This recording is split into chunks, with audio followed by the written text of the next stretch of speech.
Vous vous posez des questions sur l'agriculture ? Vous êtes au bon endroit. Je m'appelle Virginie, je suis journaliste agricole, mais aussi 100% urbaine et pas du tout issue du monde agricole. Depuis que je travaille dans ce domaine, je vois bien qu'on a tous des milliers de questions sur le sujet. Dans Agriquois, j'ai décidé d'essayer de répondre à toutes ces questions qu'on n'ose pas poser. Bonne écoute! Bonjour tout le monde et bienvenue dans le podcast Agriquois. Durant le mois de décembre, je vais répondre aux questions que vous m'envoyez dans le cadre de la lettre au Père Noël agricole. N'hésitez pas, si vous avez une question, vous pouvez me la poser via le lien que je mets en description. Aujourd'hui, je réponds à Mathilde qui m'a demandé « Quel rôle joue le chien en agriculture ?» Merci Mathilde pour ta question. Ah, l'éleveur jamais sans son chien, c'est une image que j'aime beaucoup, mais au-delà du compagnon fidèle, le chien, il a deux rôles différents et il y a donc deux types de chiens différents. Il y a d'un côté les chiens de troupeau et de l'autre les chiens de protection. Commençons par le chien de berger, ou le chien de troupeau ou le chien de conduite, il a plusieurs noms. Ce chien, il va aider l'éleveur pour rassembler les animaux, pour les regrouper et souvent pour les ramener vers l'éleveur. On pense souvent en alpage au travail du chien de conduite qui aide justement le berger à faire avancer les moutons et à les rassembler. Mais il n'est pas seulement utilisé en alpage, il est utilisé au quotidien dans la vie de l'éleveur. Par exemple, si l'éleveur il veut trier les animaux en les séparant en deux groupes, le chien peut l'aider à faire ça. Il peut aussi l'aider pour les faire monter dans une bétaillère, pour les surveiller pour traverser une route. Bref, en fait, il y a plein de gestes du quotidien où le chien va être utile à l'éleveur. Ça lui évite déjà de courir après les animaux, tout simplement, parce que si tu dois gérer le troupeau tout seul, c'est quand même un peu fatigant, et ça lui fait aussi un gain de temps. Quelque part, ça évite d'avoir une personne en plus sur la ferme pour les mouvements d'animaux, pour éviter d'en avoir un devant le troupeau, un derrière, et d'essayer de se coordonner pour essayer de faire bouger. C'est quand même plus facile avec un chien qui est déjà dressé et qui répond à l'ordre direct du maître pour pouvoir se placer au bon endroit. Mais un bon chien de troupeau, ça se trouve pas en claquant des doigts. Les éleveurs, ils achètent des chiens issus de lignées de chiens de troupeau, car il y a une affaire d'instinct derrière tout ça. Si vous voyez beaucoup de bergers des Pyrénées ou de border collie, c'est parce que ce sont des animaux au très bon instinct de berger et qui ont aussi une très bonne endurance, de très bonnes capacités naturelles pour être un bon chien de berger. Mais cela ne fait pas tout, vous vous en doutez, il y a quand même une partie de dressage et l'éleveur il peut le faire tout seul, ça arrive souvent, ou sinon suivre une formation. Les instituts techniques le proposent justement pour pouvoir aider les éleveurs à la prise en main du chien. Et clairement, tu vois le travail. Je ne sais pas si vous en avez déjà vu travailler, mais quand tu vois qu'en un seul mot, l'éleveur il arrive à le faire aller à droite, à gauche, à ralentir, il y a vraiment un travail derrière.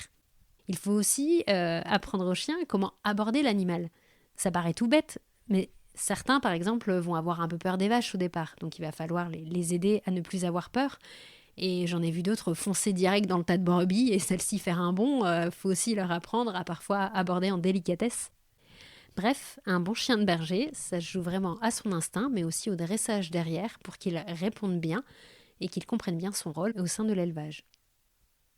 Quant aux chiens de protection, c'est toute une autre histoire. Les chiens de protection, ce sont souvent les grands chiens blancs, appelés patous, mais il y a aussi des bergers d'Anatolie.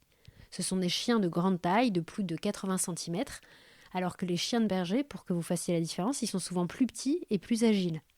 Le travail du chien de protection, c'est pas du tout de rassembler les brebis, mais c'est de les protéger contre les intrus et notamment contre les loups.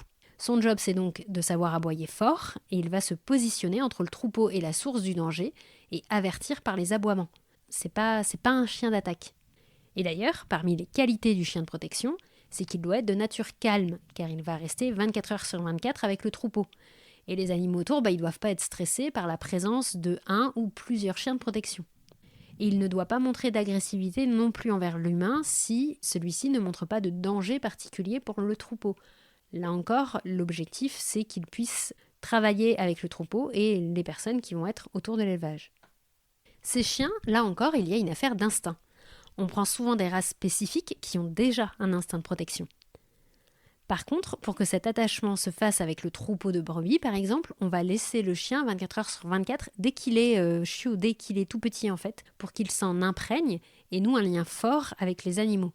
Il est vraiment élevé au milieu du troupeau qu'il sera amené à garder quand il sera plus grand.